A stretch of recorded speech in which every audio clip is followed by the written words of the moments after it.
Well, hey everyone, Wayne Fox here. Been a while, I know. Summer kind of gets in the way. Play a lot of golf, travel, new hobby, woodworking, having a lot of fun with that. Also having a new 3D printer. So I've been playing with a lot of stuff and not a lot of new in the Thunderbolt 5 front. There are a few new devices, but they really don't bring anything new to the table. But in the meantime, while I was on vacation, this arrived. This is a mini RAID solid state array docking station from Orico. And I was intrigued by this because of the fact that it contains two SSDs and it's quite affordable. I think right now on Amazon it's $170. And to buy two SSD enclosures, 3.2 probably would be quite a bit cheaper than that. But then to add the ability to connect a few devices, Ethernet, SD card, some USB ports, as well as supplying 60 watts of power to keep your computer charged. Yeah, you don't need 150 watts, only if your computer's almost dead. 60 watts is more than enough to keep it charged while you're using it in a dock. Anyway, what makes it intriguing is the two SSDs and the fact that it will hardware RAID those, and you don't have to use the RAID software in your operating system. Now, why I like that is because a lot of times you can't buy anything larger than a 4 terabyte SSD, or an 8 terabyte SSD is just way too expensive, but two 4 terabyte SSDs are a little more affordable. And if you use the RAID 0 functionality of the dock, you have the equivalent of an 8 terabyte device to your computer. You only have to deal with one device. Now, you certainly can use it as two independent SSDs if you want, but at $170, which is pretty reasonable, and right now, until I think the end of November, if you apply the discount code I've put below that Orico has supplied to me, it will give you a 30% discount to the device. That means it's down to about $120 for the docking capability as well as a dual SSD enclosure. I think it's pretty useful. Yeah, it's not Thunderbolt 4 or 5. It's not fast. But to be honest, most people don't really need that speed. Most activity on a Mac or a Windows computer does not require a lot of speed. Certainly, if you are one that does need the speed, you're aware of it. You're doing a lot of video, a lot of things like that. But for example, my wife, who is doing a lot of scanning right now, she needs to hook up a couple scanners. The USB ports work fine for that. But she needs a lot of storage because she's just scanning thousands and thousands of photographs and negatives and things like that. And the ability to put the two SSDs in there make it real intriguing. So I thought I would go ahead and give this a review. Let's get the box open. Let's check it out. And let's just see how hard it is to set up and how well it works. So let's take a look at this thing.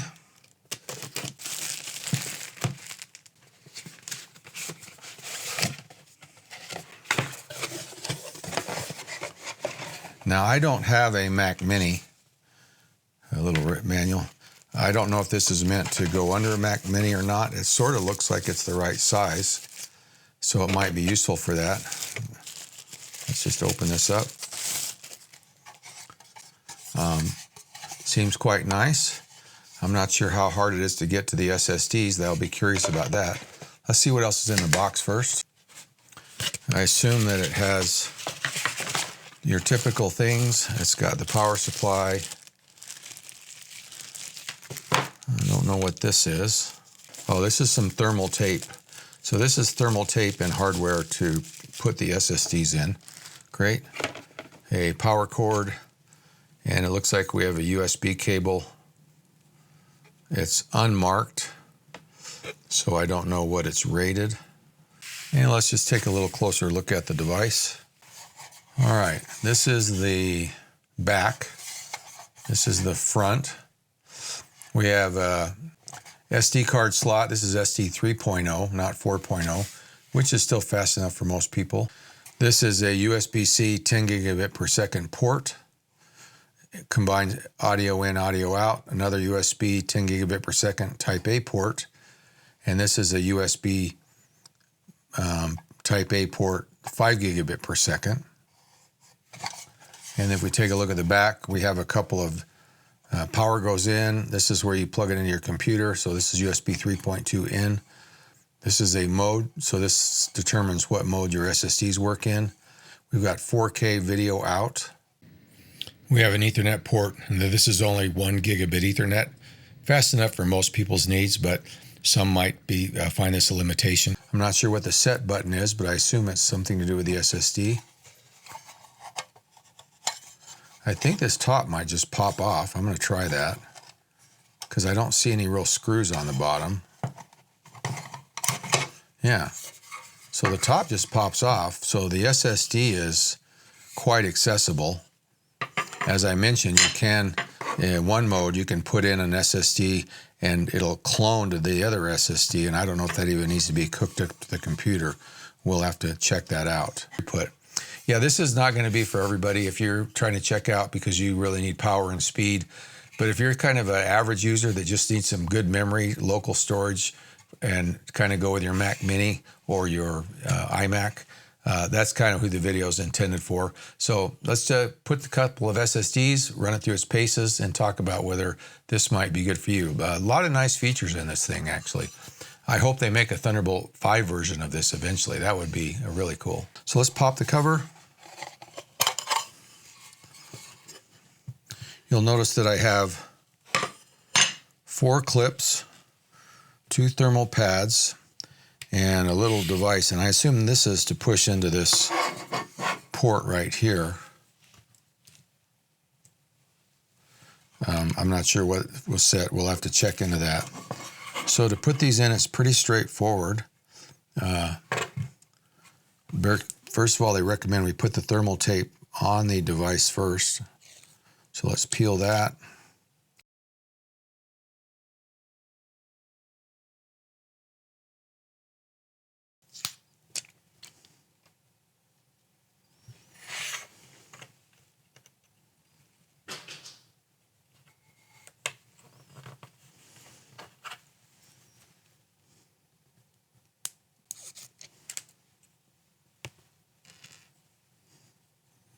And again, we'll put that in the groove.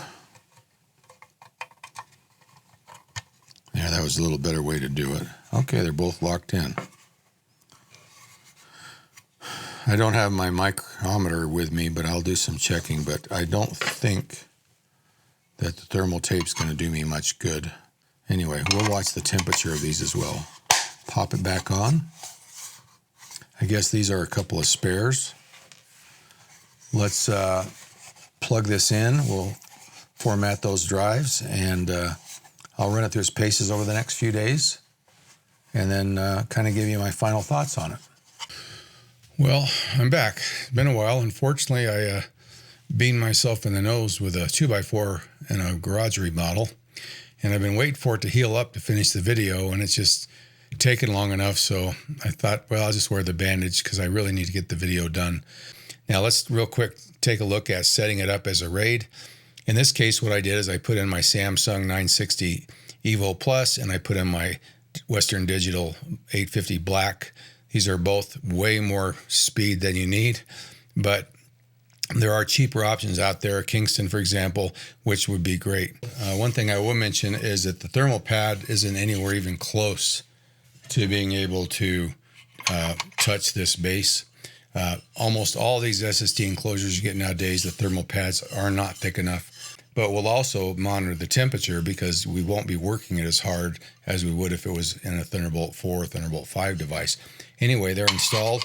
I've got my dip switches set to, they're both down, which means it'll work, they'll work as individual ones, and they're both, they both should come up as unformatted. So we're going to go ahead and plug it in.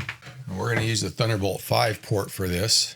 And as you can see, when I plug it in, both of the devices are unformatted as far as the computer is concerned. So we just need to initialize them. This should take us to disk utility. We've got this one. And let's erase it. Let's just call it Untitled 1 for the heck of it. And now we'll initialize the other one.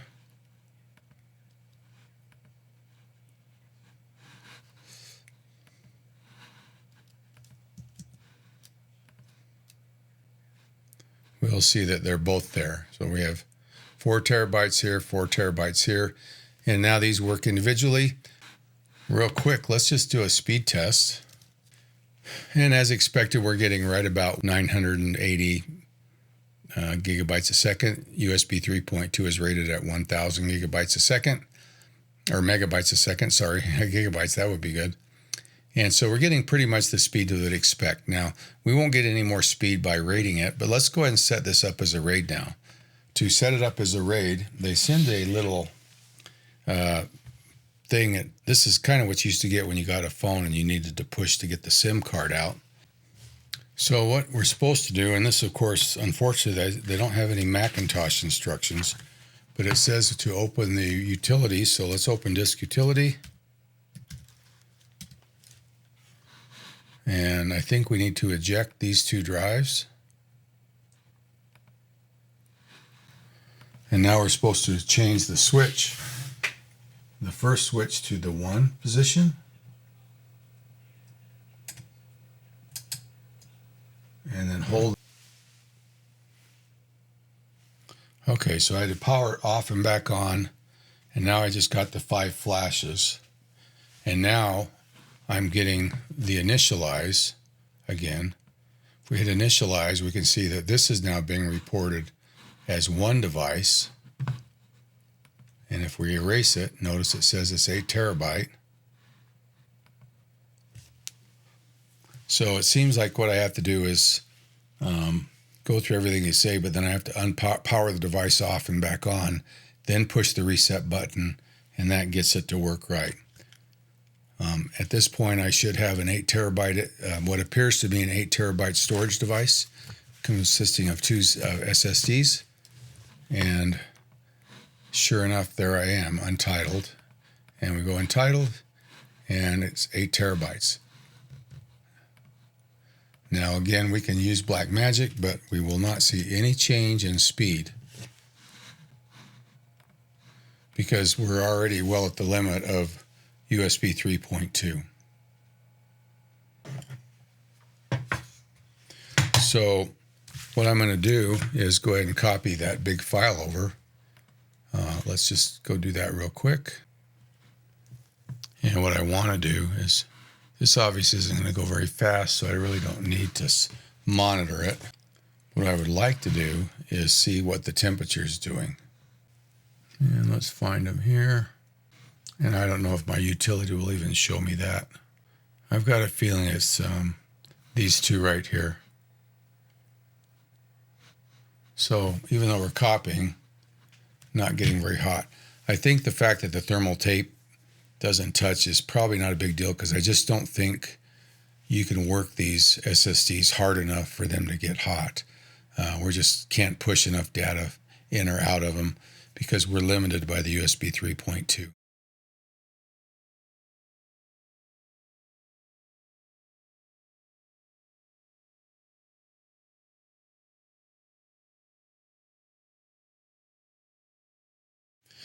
So I think it's a really good device for some people. My wife, as I mentioned, is a good example. And I actually have had that set up for her for the last week. She's got 2 4 terabyte SSDs in there that are in a RAID 1. And that way she's got an automatic backup of all this archival stuff that she's scanning. 2 scanners hooked up. One's a flatbed scanner. One's a Fast Photo 680. And she's doing, thousands and thousands of files. The 2 scanners are hooked up to that. An external display is hooked up to that. I've actually got her hardwired Ethernet, and that's been functioning great. So this is for her a great little device. Currently, because of the discount, I think you could pick one up for about $120. I do have the discount code, which is good through the 30th of November. If you buy that from Amazon, make sure you apply that code when you buy it. So anyway, appreciate you watching the video. I do have 2 more coming out soon. One is about which Thunderbolt 5 dock might be suitable for you, or if you should even get a Thunderbolt 5 dock and maybe stick with 4. Thunderbolt 4 is getting very affordable now. And the other one talks a little bit about SLC caching, the technique that they use to get the speed out of these devices, and how it's a little deceiving about which devices might be better and what cases can really take advantage of that SLC cache. That's pretty amazing technology, and if you're using a lot of really large file transfers, the ability for that cache to be dynamic is pretty useful. And so I'll have that video. That'll probably be another 3-4 weeks before I have that one done. Nothing urgent about that one. Well, anyway, I hope you found this interesting. Thanks. See ya.